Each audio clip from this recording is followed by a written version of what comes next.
son. Just a question of protecting it from sun and dust. How could I get along without you, Wayne? How can I ever repay you? That's all, darling. Remember, Harlow expects me at 6. Oh, can't we forget about Harlow? He says it's important. Well, I have to show him some consideration, don't I, darling? After all, he is my husband.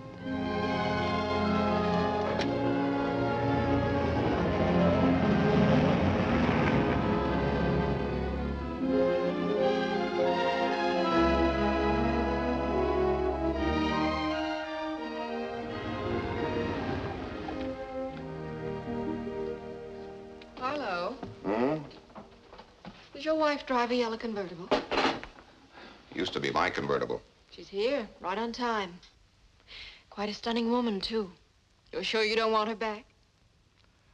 I don't want her back. I'd like to have the convertible. It's a good car. That her? Yes, Dad. You two stay in the study. Keep your fingers crossed. I'll yell if I need you.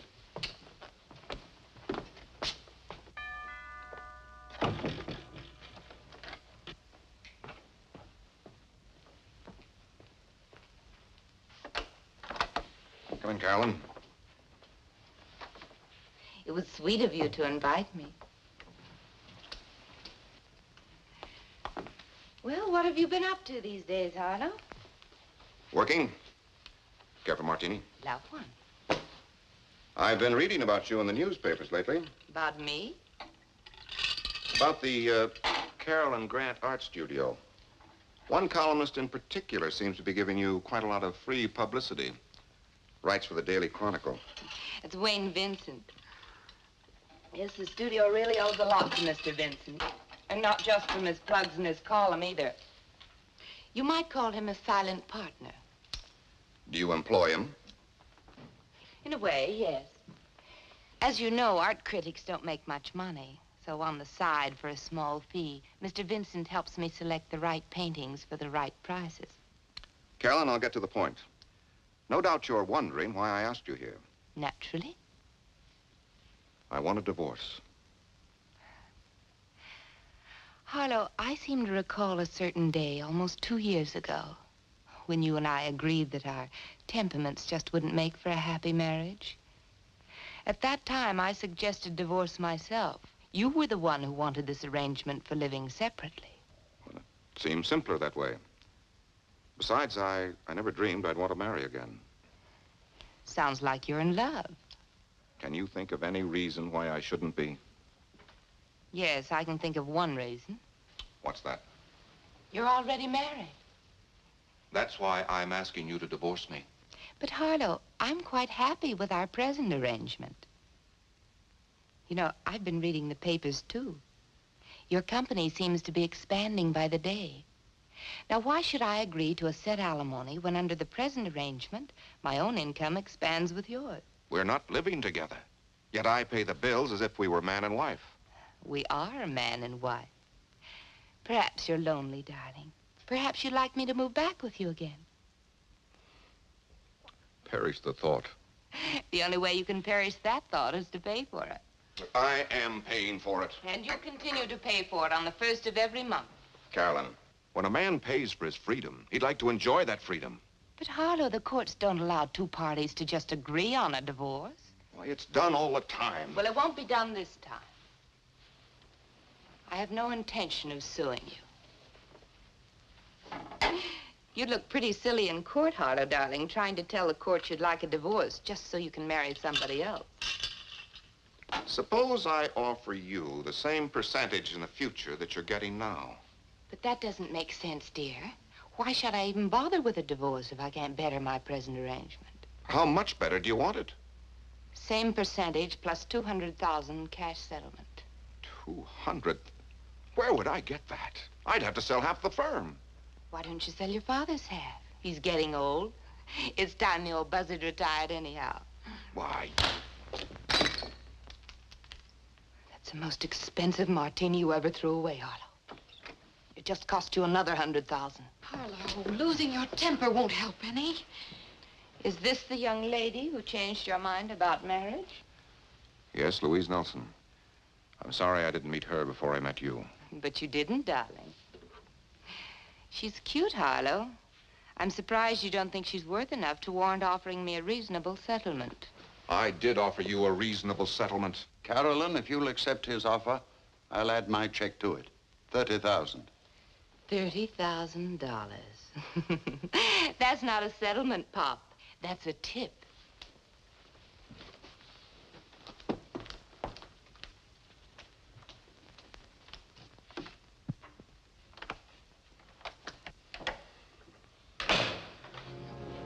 Harlow, things could be a lot worse. Suppose you had to live under the same roof with her. I might wind up killing her. Don't say that. Don't even think it. Well, you can't blame him for thinking it. Any way you look at it, that woman's a witch. And no matter how you spell it.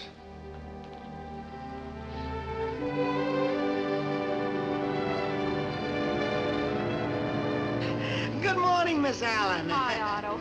I forgot my key again this morning. Will you let me in, please? Oh, sure thing. You don't have to worry about your key as long as I've got mine. I guess in the future I better wear it on a chain around my neck. There you are, Miss Allen. Thank you.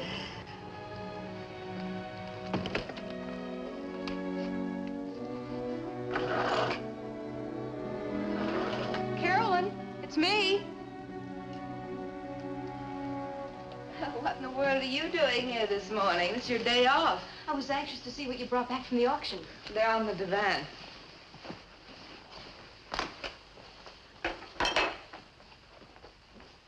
Oh, it's lovely. Who did it? Young chap just out of art school. Mr. Vincent heard about him on his last trip to San Francisco. We got it for $75. Mr. Vincent thinks we can sell it for $300. Carolyn, it's an Albert Rene. Huh? For only $500. Must be worth 1,000. Listen to what art critic Wayne Vincent writes about us today. Your columnist has just learned that the Carolyn Grant studio out Beverly Hills way will next week show a collection of Albert Rene originals, which should create quite a stir among art lovers. One painting, a seascape of realistic tone and color, is rumored to be one of Rene's best. We shall be eager to study this fine painting, which Rene has so aptly called Gray Sea at Dawn. With a review like that, you should sell it for more than 1,000. 1,600.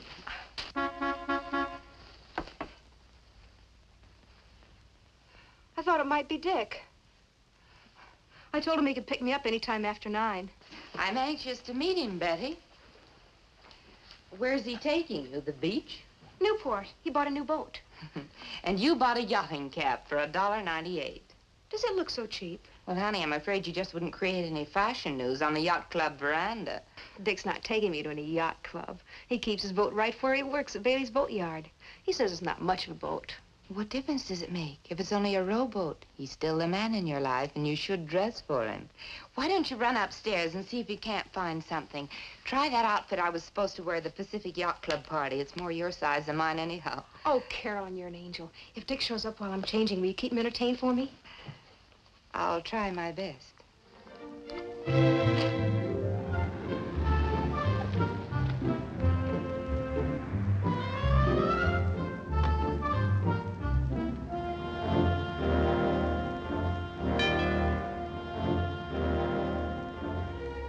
Carolyn?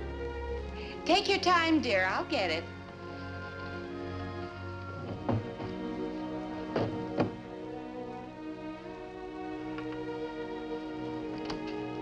Come in. Oh, hello. I'm Dick Sawyer. Betty said I could pick her up any time after 9. Come in, make yourself comfortable. She'll be down in a few minutes. I'm Carolyn Grant. Won't you sit down? Glad to meet you, Mrs. Grant. The name's Carolyn. Can I get you something to drink? Oh, nothing, thanks. Betty tells me you bought a new boat. What kind of a yacht is it? Sail or power? Well, in the first place, you can hardly call it a yacht. The guy I bought it from's a fisherman. It's a 30-footer. Needs work, but the engine's in good shape. Does it have a cabin? Sure. A couple of bunks, head, galley. In fact, as soon as my rent's up, I'll start living aboard.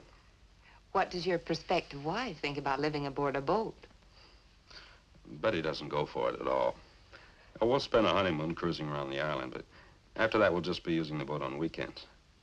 Betty wants to find a little house someplace. So marriage strands the sailor on the beach. Well, I'm not the first sailor to get himself beached. Betty's a wonderful girl. I'm happy for you both. Let's talk about the boat some more. Is there any chance you might take a lonely girl for a sail someday? Sure. Why don't you drive down the harbor with Betty sometime? With Betty? I'd feel like an intruder. There's an old saying, you know, two's company and three's a crowd. Maybe when I'm going down to Laguna one day, I could stop by Newport for a few minutes, just to look the boat over. Oh, sure. Captain Sawyer?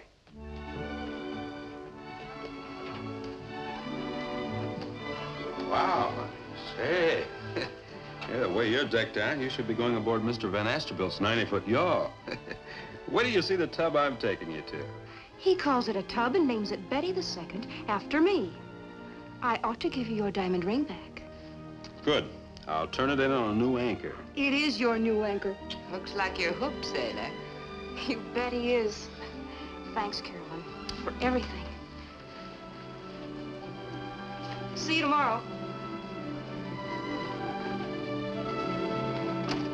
Goodbye, and have fun, you two. Bye-bye.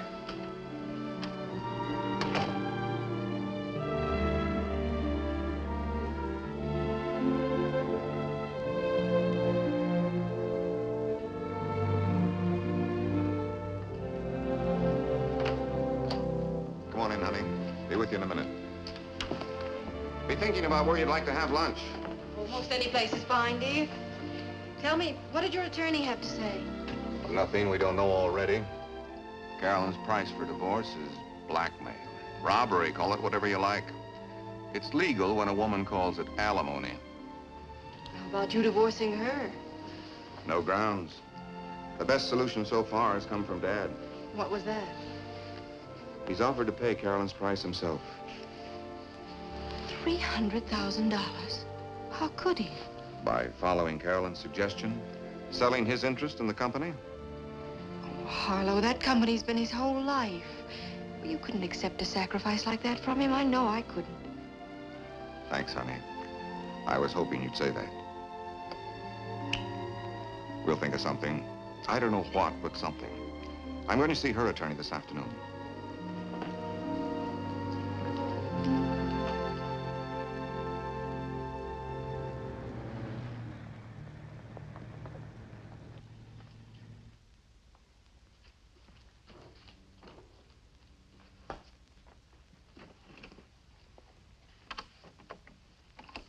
Morning, Beth. Hi. Well, I'll be on my way. The studio's all yours. I left a well-stocked refrigerator and grocery cabinet. You won't even have to go out to the market. You want me to stay here? Well, of course. Have you forgotten? This is my day to scout paintings with Mr. Vincent in Laguna. Oh, no. I thought you were going next week. Must I really stay? Well, do you mean you can't? Well, I told Dick I'd drive to Newport this afternoon when I finished work. Well, I guess I'll just have to stay myself. I was expecting some people in to look at the Renee paintings. I just can't put a close sign on the door. Of course not. And if I don't get to that Laguna exhibit, Oh, Betty, couldn't you possibly postpone your date with Dick? I'm sorry for the misunderstanding.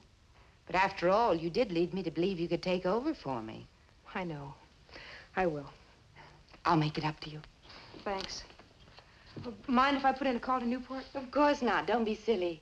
And tell Dick I'm very sorry for the misunderstanding. Oh, I'm late. I was supposed to pick up Mr. Vincent at 9. If he calls, tell him I'm on the way over. And thanks a million.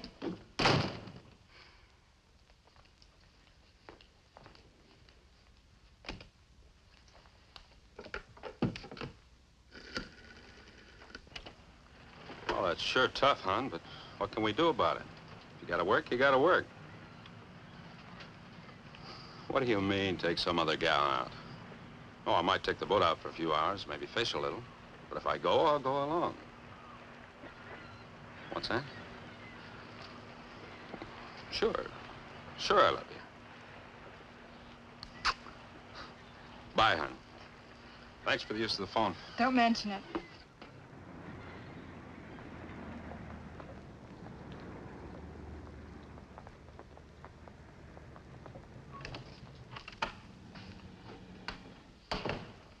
Hi, Mr. Vincent. Morning, Betty. Isn't your boss on the job yet? Why, she left here at least a half hour ago. Left for where? For your place. She thought you'd be waiting for her. Well, there seems to be a bit of a mix-up. Do you mind telling me why she thought I'd be waiting for her? Well, for the lagoon exhibit. But that's next week. That's what I thought myself. Oh, I hope you're right. Are you sure? Of course. As a matter of fact, I should be flying to San Francisco. If something unexpected hadn't turned up, I'd be on the plane right now. Must have slipped Carolyn's mind. Guess she got mixed up on her dates. Oh, I think she'll realize that when she finds I'm not there. If she left half an hour ago, she should be back in a few minutes. Will you wait for her, Mr. Vincent? She's expecting some people in to see the new paintings. I'll wait. Thanks a lot.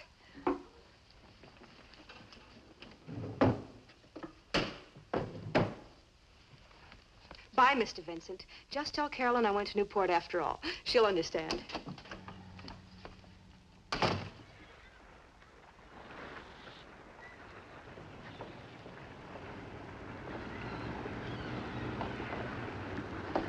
Hello. Where can I find Mr. Sawyer? Dick, he's on his boat. Betty the second. Dick, someone to see you. Thank you. Oh, hello there.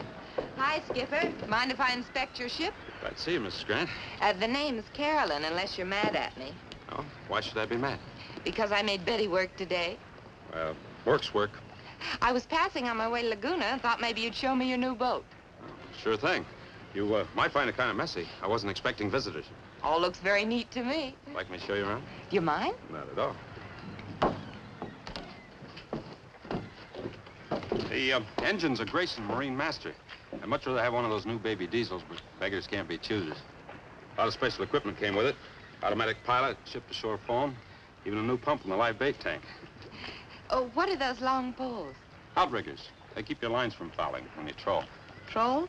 I guess I'm pretty stupid, Dick. I don't know what that means either. Well, you run your fish lines out over the end of the poles, and swing the poles out to each side of the boat, and then throttle down to slow speed, keep chugging along, you catch a fish. I hear there's a big run of albacore outside the harbor right now. I'm going out and see if I can't catch a few. Oh, I'm sorry that I'm keeping you from fishing. I'm in no hurry. Anybody going with you? Well, Betty was. Until I was mean enough to make her work. Would I be even meaner if I replaced Betty on this fishing jaunt? How long do you expect to be out? Oh, a few hours, I guess. Mind if I go along? Well, not if you don't mind getting salt spray all over your clothes. There's quite a chop in the channel today. I don't mind, not if you'll teach me how to catch albacore. When do we start? It's as easy as this.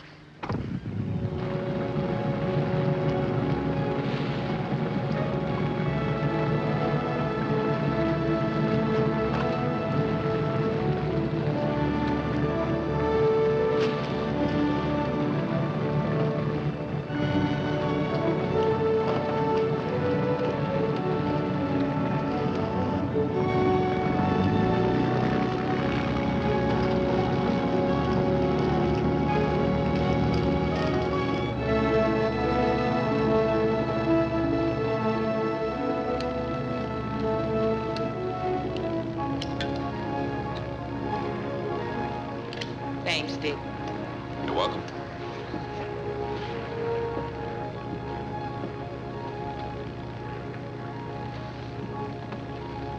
You know what I've been thinking, Dick? What's that? That I'm guilty of a complete breach of yachting etiquette. Why didn't I bring a bottle of champagne?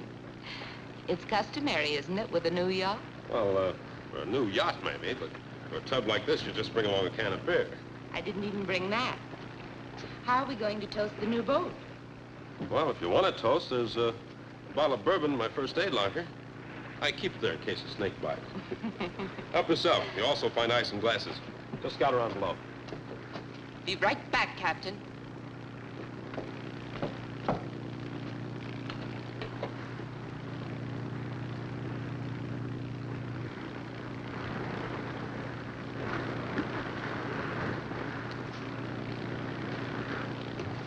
Find everything you need down there? Everything but the ice. Oh, it's in the locker under the galley sink. I'll get it for you.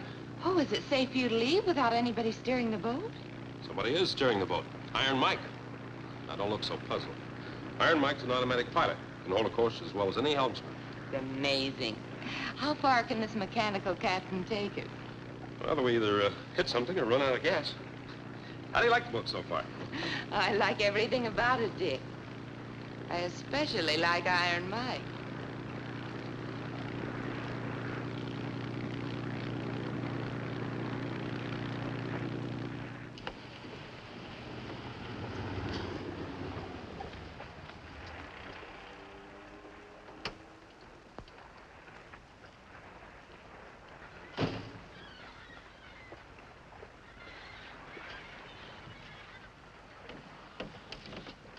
Virginia?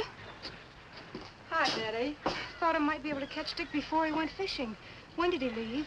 They left an hour ago, Dick and the lady. Did they say when they'd be back? No, they didn't say. Thanks, Virginia.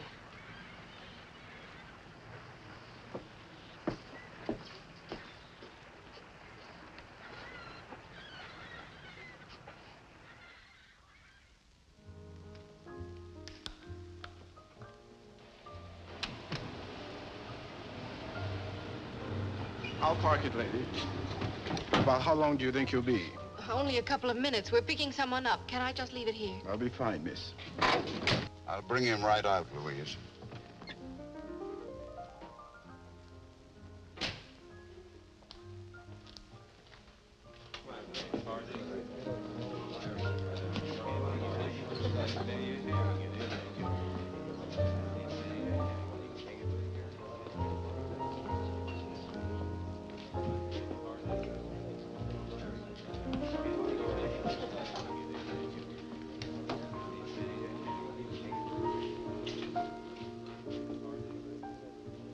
Dad, We've been looking all over town for you. how did you happen to look here? We got tired touring all the bars. We started to phone. Louise is outside. We've been pretty worried. I've been pretty worried myself. Let's be sensible, boy. You can't solve your problem with that stuff. Then how can I solve my problem? You tell me. Yes, sir. What'll it be? Oh, thank you. We're leaving. I hate to have Louise see you like this, but you kept her waiting long enough. You said it, Dad. I have kept her waiting long enough. Oh, let's face it. Carolyn isn't going to give me a divorce. We all know it. Can I ask a girl like Louise to wait forever? You know I can't. The sooner she gets out of my life, the better. For her, I mean. Did you see Carolyn's attorney? Why do you think I'm sitting on this bar stool? Was Carolyn there, too? Out of town. Maybe it's a good thing she wasn't there. I might have kicked her teeth in. What did her attorney say? Same thing. Divorce on Carolyn's terms or no divorce at all. First thing in the morning, I'm going to hire private detectives to watch her day and night. We'll get something on that woman, even if we have to frame it ourselves. Now finish your drink and let's go. I'm not going. Why not? I'm going to sit right here and drink myself blotto. Where's your car? The parking lot. No one will steal it. I locked it. I'm not afraid of anyone stealing it. I'm worried about you driving it. Give me your keys. Dad, I know what I'm doing. Do you? I wonder.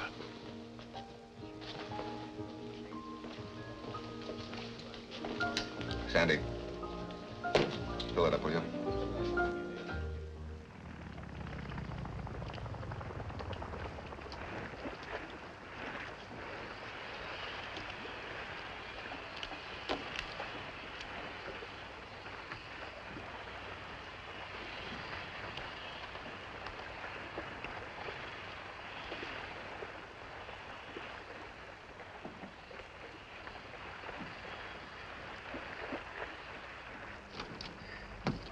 Thanks, Dick. It was wonderful. Glad you enjoyed it.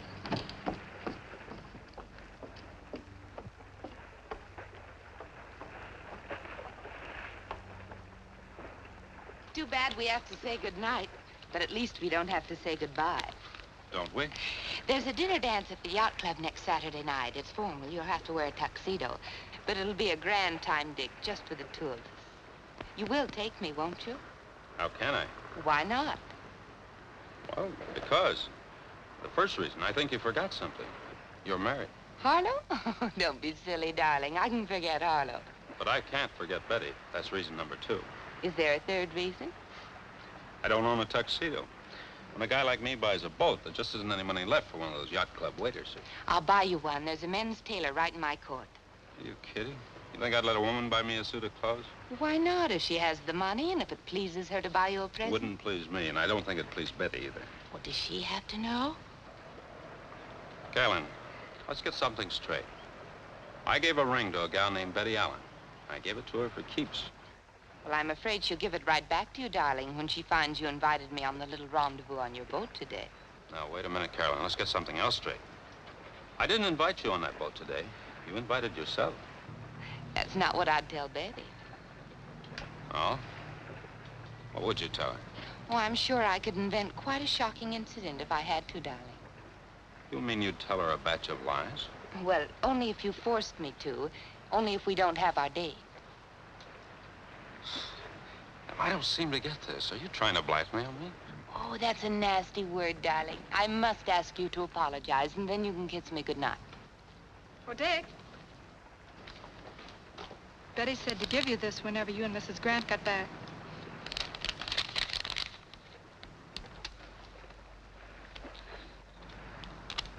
But why, Virginia? She knew I was going fishing. She waited till after sundown. Maybe she thought you and Mrs. Grant were gone a little too long for just fishing. See you in the morning, Dick. Just a ring. No message. If you want a woman's opinion, the ring is message enough. Now I'm really in a jam. Look, Carolyn, will you help me straighten this thing out with Betty? Of course I will. If what? If you don't forget about our date Saturday night.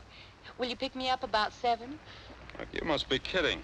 How can I fix things up with Betty if I take you out? What's Betty gonna do on Saturday? Oh, I'll see that she has to work at the studio all weekend. Kiss me goodnight. Carolyn. You know, I spent 6 years in a merchant marine. And I ran into an awful lot of no-good women in just about every part of the world. But I never once ran into one like you.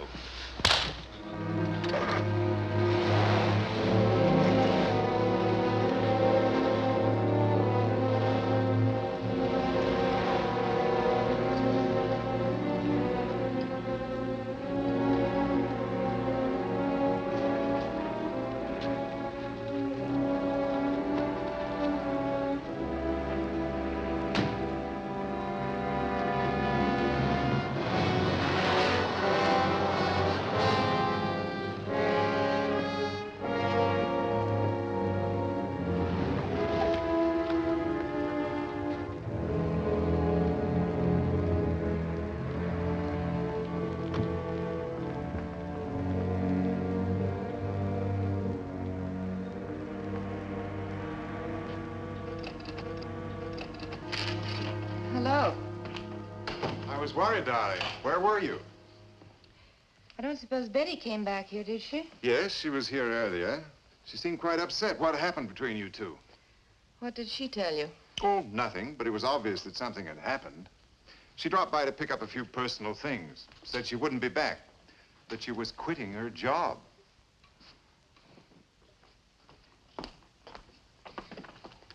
Wayne, if I can reach her, I'd like to talk to her privately. Why don't you run along? It's late. I'll call you tomorrow. She said earlier this morning that there'd been a bit of a mix-up about the art exhibit. Did you really drive all the way to Laguna, or where did you go? Wayne, I am well over 21, and you don't happen to be my husband. I see no reason why you should demand to know where I went. Well, I wasn't demanding. I was just wondering.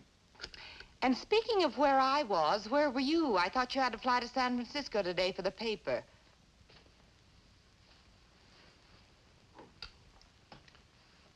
Carolyn, I've got some bad news for us. I won't be flying anywhere for the newspaper again. They found out about us. About us? What do you mean? About my using the column to foster a private enterprise. Very serious offense in the newspaper business. They dismissed me without notice.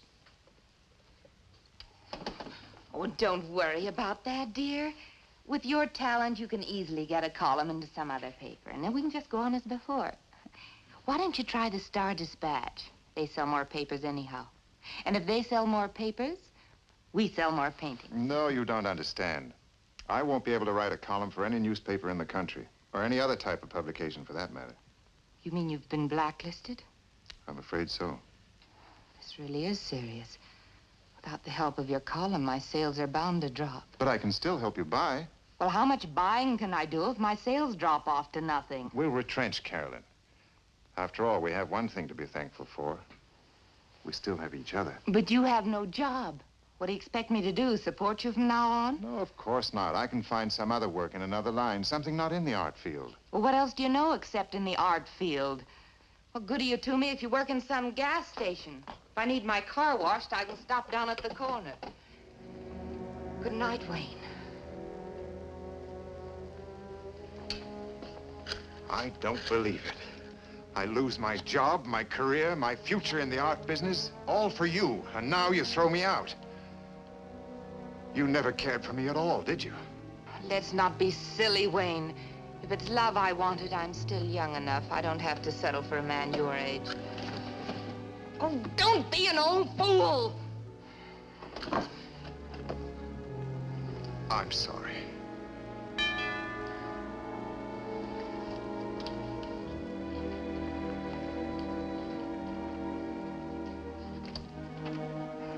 Come in.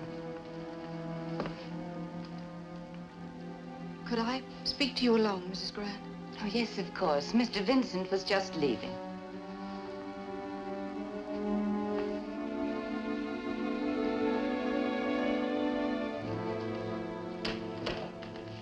Will you please be brief? It's late.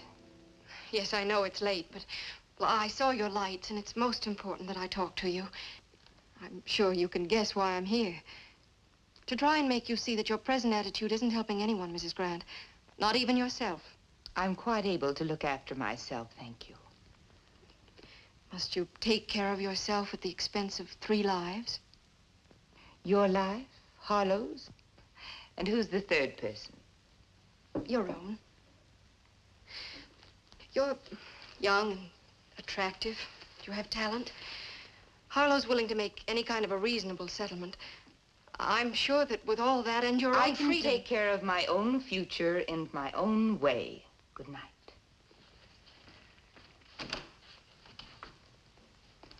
You'll regret this, Mrs. Grant.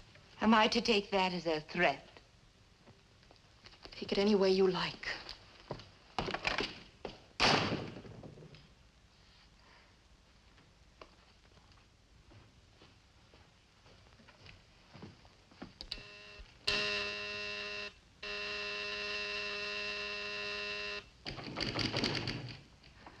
Who is it? Dick, I've got to talk to you. It's too late. There's nothing to talk about. There's everything to talk about. Now, look, It's honey. no use, Dick. We're finished. Ah. So you're not even going to give me a chance to explain? What's there to explain? Everything.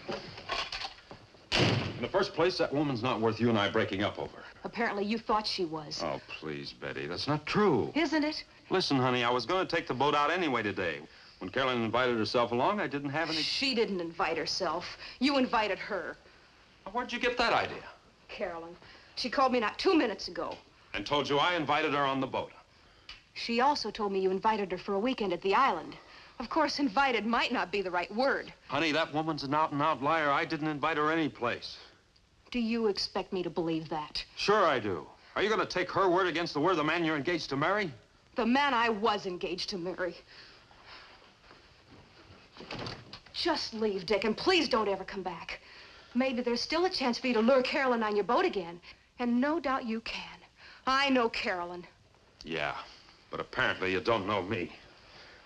If I ever get her on that boat again, it's going to be for one purpose only. To shove her overboard right in the middle of the Pacific Ocean.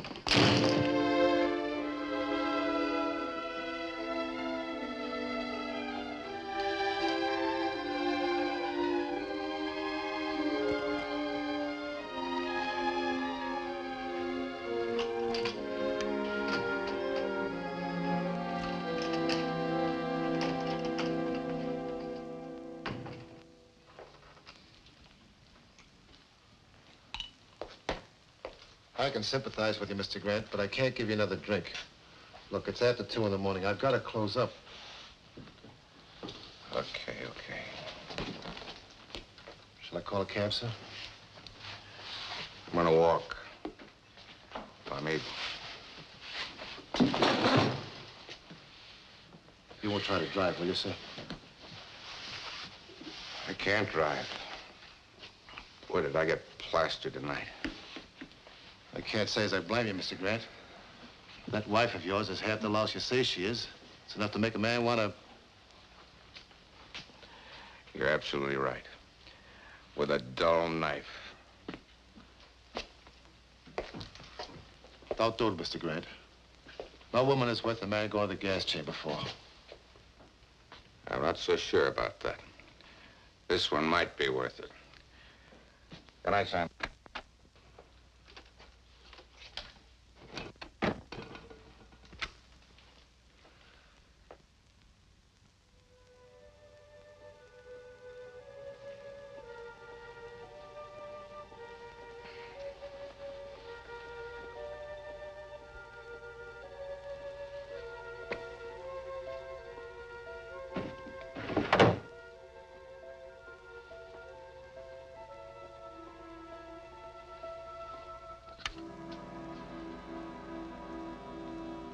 Betty, is that you?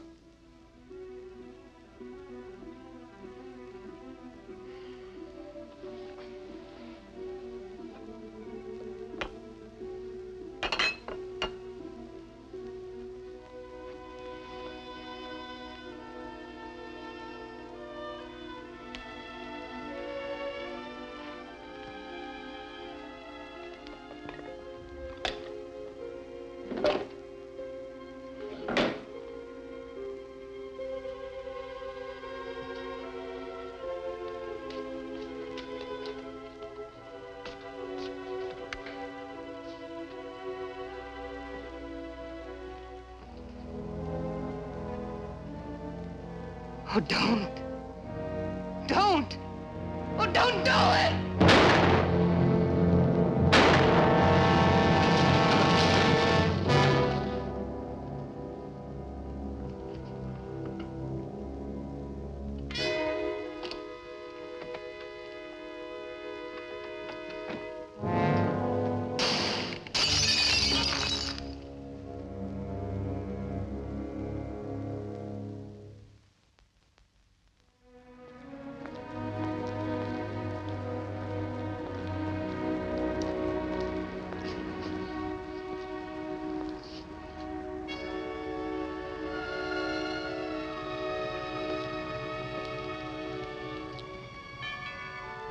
Mrs. Grant!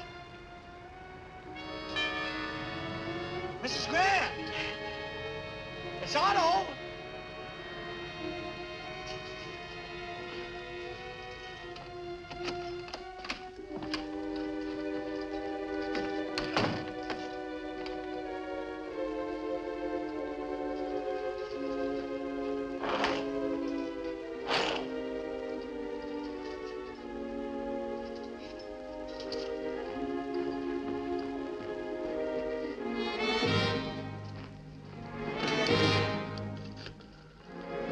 Hello, operator. How do I get an ambulance? Yes, it's an emergency.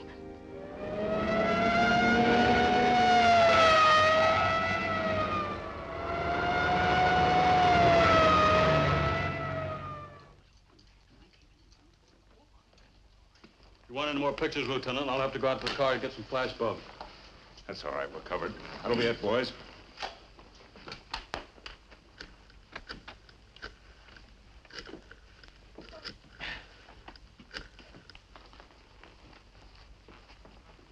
Hello, this is Lieutenant Colton. Put me through to Captain Hostetter, homicide. Teddy, here's the score. Full name's Carolyn Ellenson Grant, age 29, married, but she hadn't been living with her husband for 2 years. They didn't get along together. Sure, I'll talk to the husband. Name's Harlow Grant, connected with some local chemical company. I got his home address from the man who found the body, Otto Peterson. He's the janitor here. Caretaker, sir. Oh, caretaker. Anyhow, he also gave me the address of a young woman named Betty Allen. Seems she worked for Mrs. Grant in the art business, but they had a disagreement. And Betty Allen quit her job. Sure, I'll talk to her. I sent Wells to pick them both up, the husband and the Allen girl.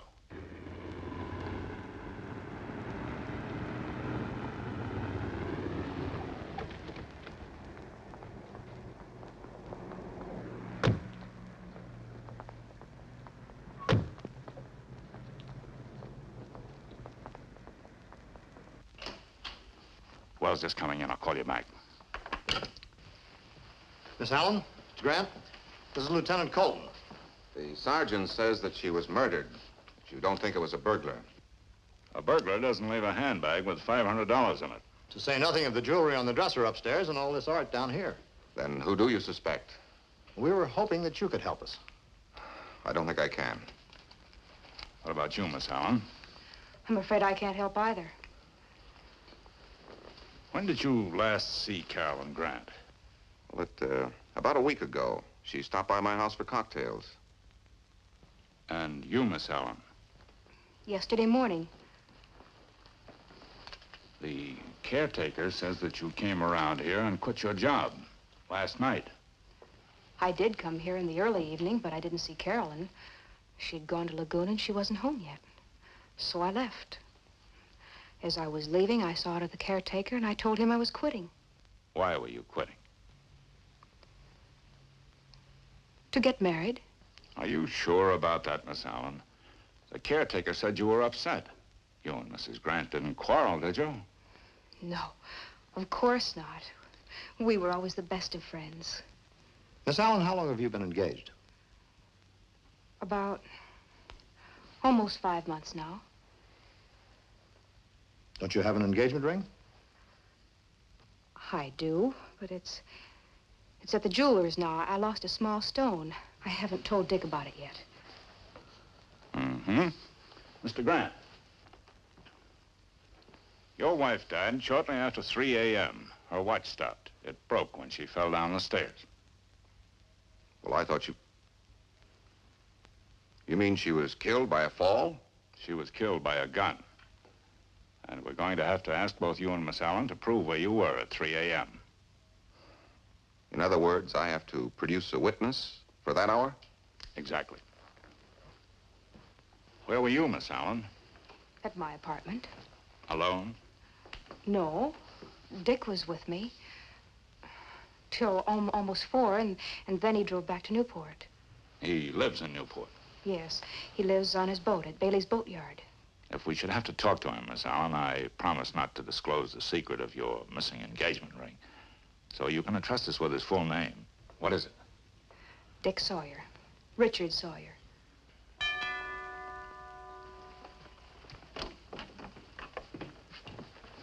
I'm Wayne Vincent. I've been a friend of Mrs. Grant's for quite some time. This is quite a shock. I stopped by to see if she'd have breakfast with me, and I saw the police cars outside. The caretaker told me what had happened. When was the last time you saw Mrs. Grant? Last night. Where? Right here in this room. What time, Mr. Vincent? Well, it was past 12 because I didn't get home until after 1. Did Mrs. Grant seem nervous, worried, upset about anything? Yes, she seemed quite upset. Upset about what? Well, I don't know unless... Unless? A young woman came calling on Mrs. Grant just as I was leaving. Do you know who she was? Yes. Carolyn pointed her out to me one night in a cafe. Her name is Louise Nelson. She told me that Harlow Grant and Louise were keeping company. And where can we find Louise Nelson? 914 Longwood Avenue. All right, Sergeant.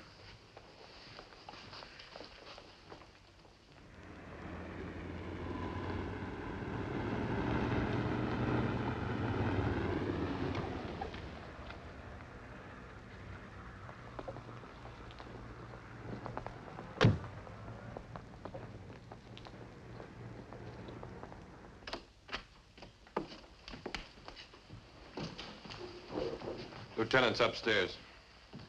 We'll talk to you in a few minutes, Miss Nelson.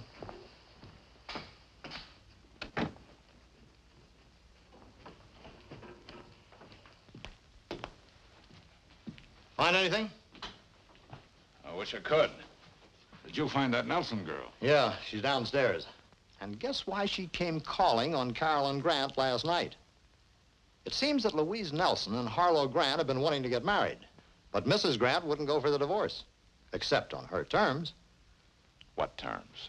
Half of Grant's income plus $300,000 cash. He couldn't pay it? He wouldn't if he could. Let's talk to her.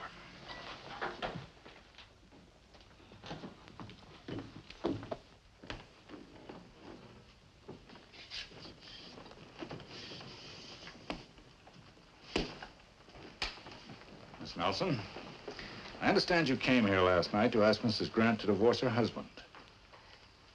Yes. What time did you leave? Well, I don't remember the exact time. It was after midnight. She put me out almost as soon as I came in. Were you angry? That woman would make anyone angry, Lieutenant. She was greedy and vicious. Miss Nelson, do you own any kind of pistol, revolver, automatic? No. Why do you ask? How about you? Own any firearms? Well, yes. As a matter of fact, I have a small collection of handguns. Early dueling pieces, derringers, things like that. Anything modern? Cartridge gun? Foreign makes, early automatics. Mr. Grant, did you come here yourself last night? No. I was in a place called the King's Tavern, getting myself plastered. Did a good job of it. Meaning that you stayed till closing time? And until I woke up in my car in the parking lot. About 5 o'clock this morning. Well, Mr. Grant, I'll have to ask you to come along with me. Where? King's Tavern. It'll be all right, Louise.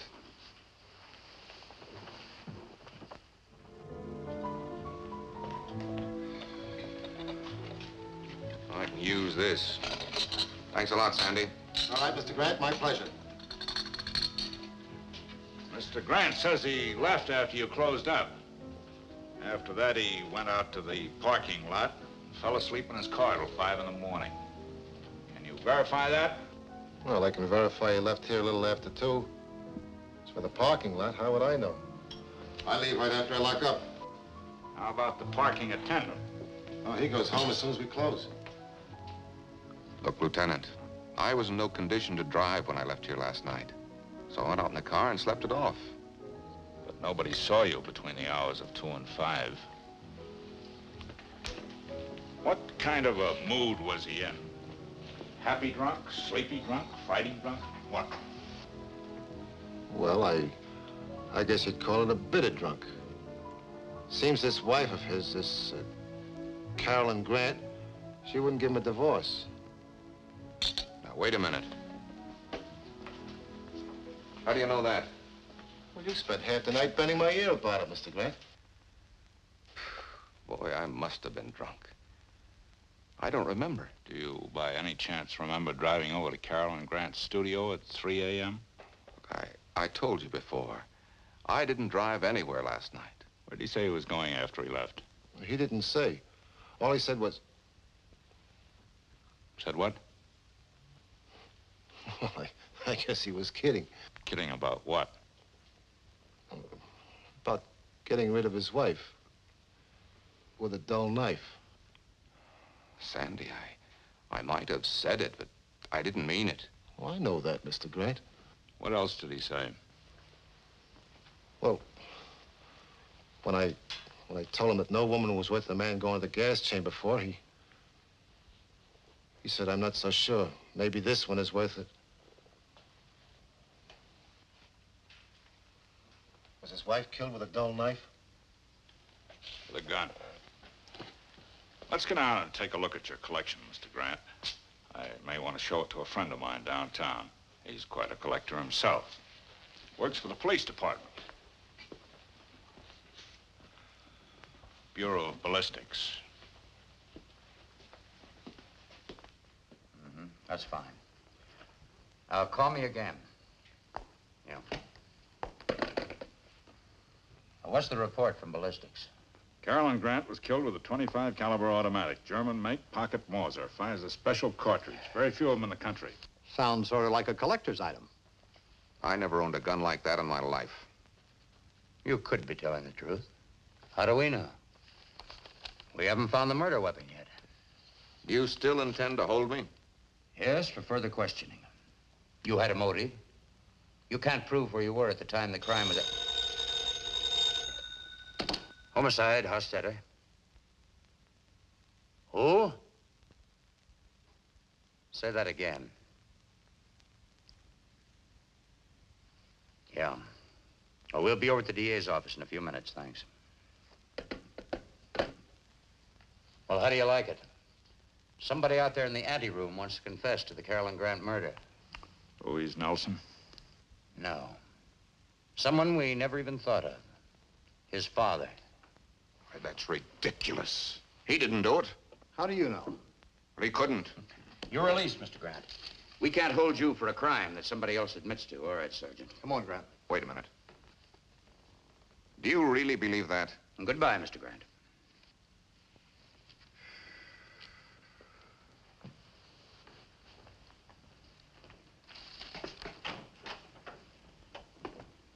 Do you believe it?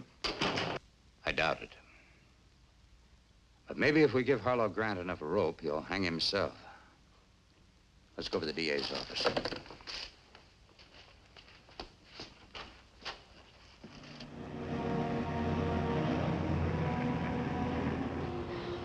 Harlow, there must be something we can do to help your father. Maybe there is. Do you think we can get into Carolyn's studio? I don't know why not. The place is legally yours now. I mean, do you think the police will let us in? I think so.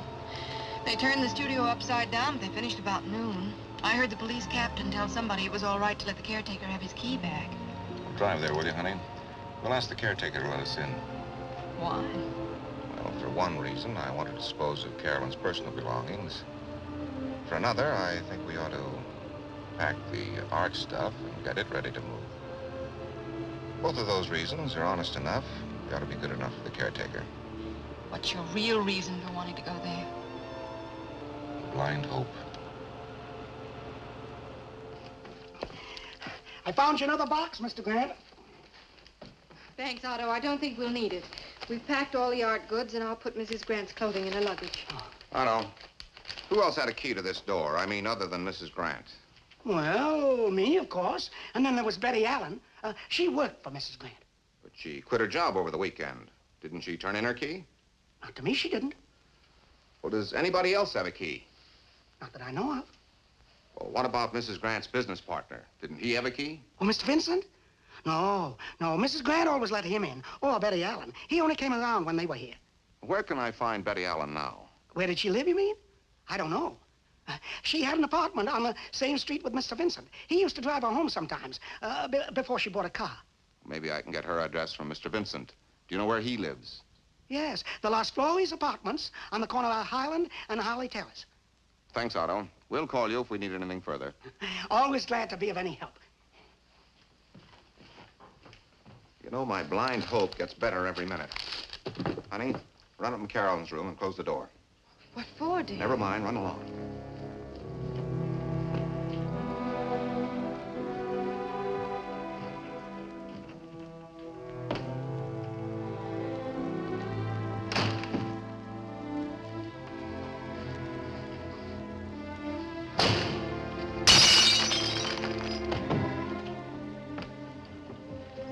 Harlow, what on earth was that?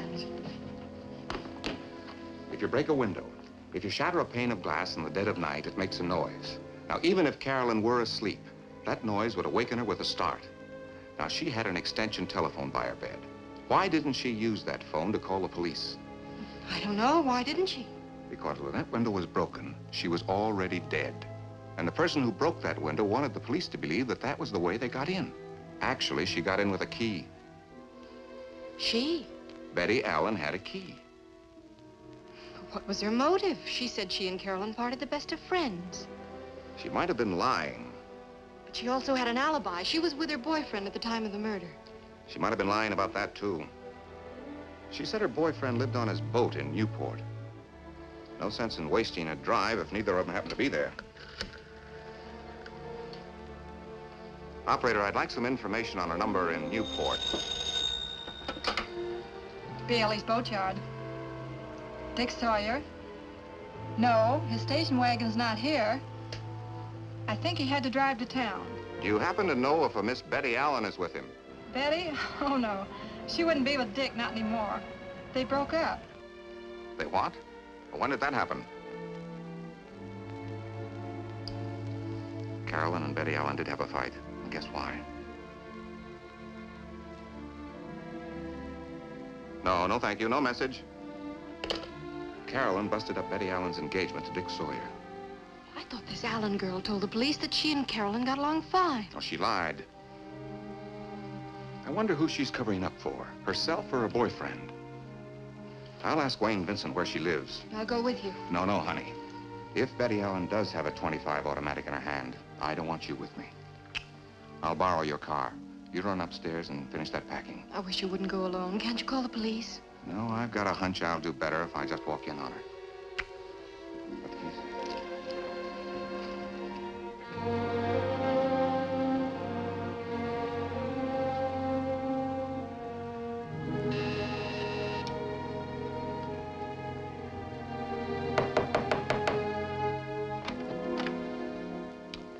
Hello, Grant.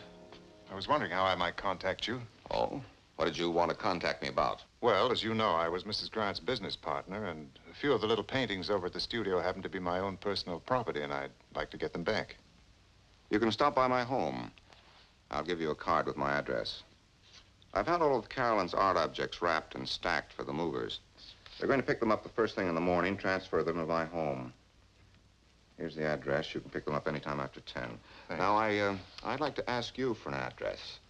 The caretaker at the art studio said that you might help me find Betty Allen. Oh, yes, she's at the Fairview Court.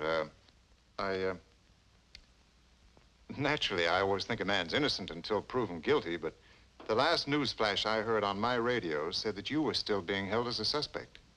Yes, I've been released. They're now holding my father. You mean for what happened to Carolyn? Oh, surely they don't think... They may think he's guilty. I don't. He only confessed because he thought he might get me off the hook. Your father confessed? His confession won't mean a thing when they start asking him to back it up. You see, in the first place, my father's never shot a gun. He doesn't even know the make or caliber of the murder weapon. But the police know? Well, from the ballistics report. They'll ask him where he got the gun, what the caliber was, what he did with the gun after he shot Carolyn. Dad doesn't know enough about guns to make his confession stick for even a day. You say that Betty Allen is at the Fairview? Mm-hmm. It's across the street, apartment 2C. Do you mind if I ask why you're going to see Betty Allen? You may ask. I don't have time to answer.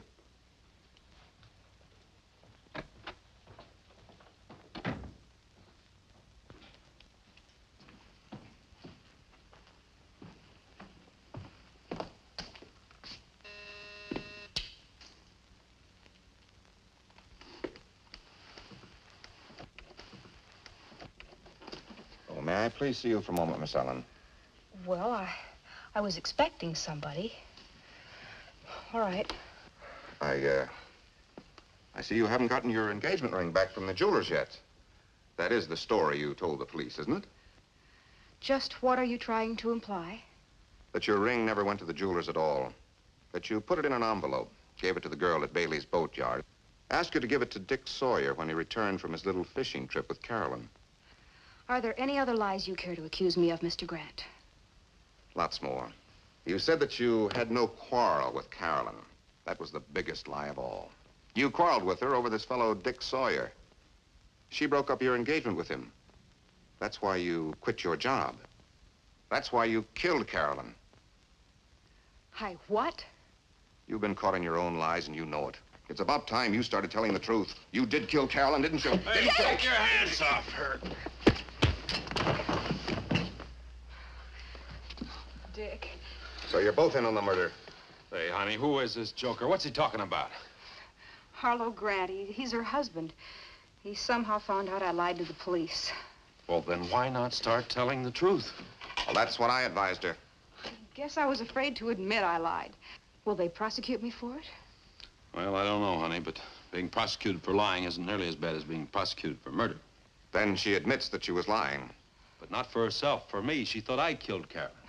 Oh, not really, Dick, but I did know you left here mad enough to do something. I tried to stop you. I talked to her on the phone from Newport a couple hours ago. We got the whole mess straightened out. And I can prove that I was back in Newport before 3 a.m. Then if neither of you killed Carolyn, who did? Well, how do we know? Do you by chance know if any of Carolyn's friends or enemies owned a .25 automatic?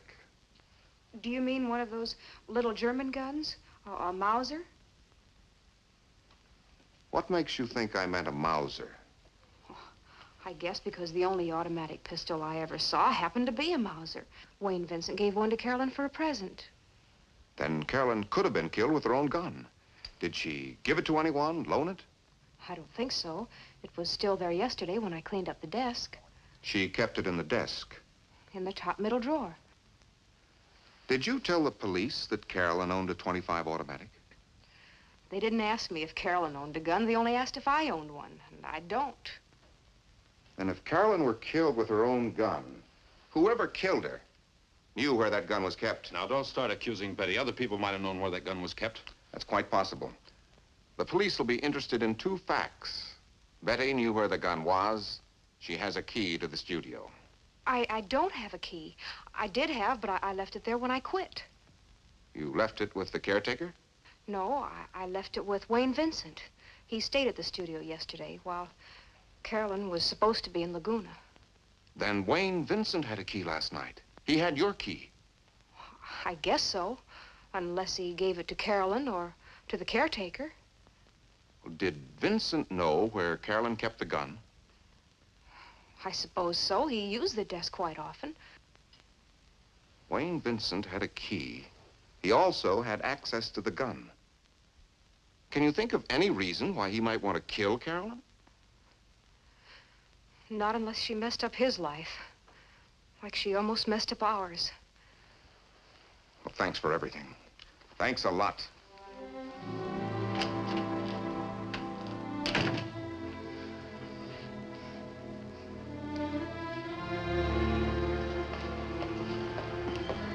Good day, Miss Seeger. Good night, Otto. See you tomorrow.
Hello. Oh. I didn't realize there was anyone here. You scared me. You scared me. I thought I'd locked the door. Oh, you did lock it. But as Mrs. Grant's business partner, I have a key, too. A few of these artworks happen to be my own, and I just dropped by to pick them up. I'm not stealing anything, I assure you. Or am I stealing these? Mr. Grant asked me to gather up his wife's things. Well, I hope I didn't disturb you. I'll just take a few minutes, and then I'll go. You're not disturbing me in the least. If you don't mind, I'll go on with my job. Mr. Grant's calling for me in just a few minutes.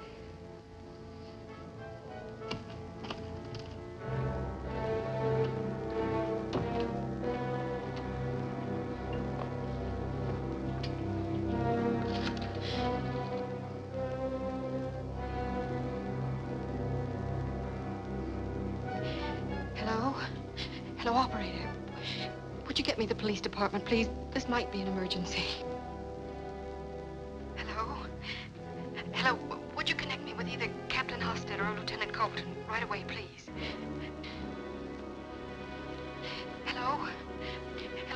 homicide office. Hello? Hello? Hello, operator? Operator!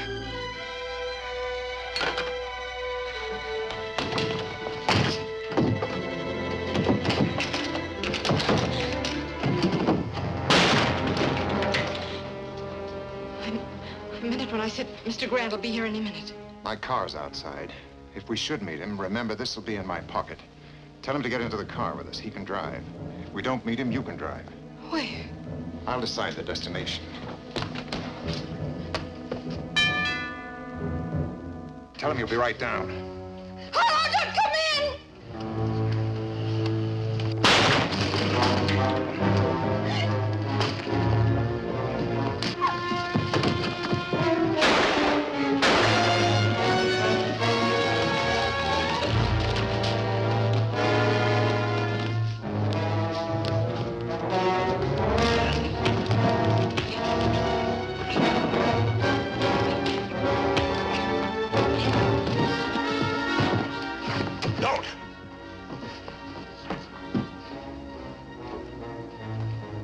Kill her if you make one move.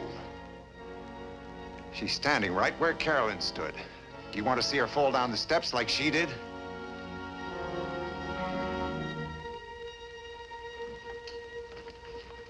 Drop it. All right, Vincent.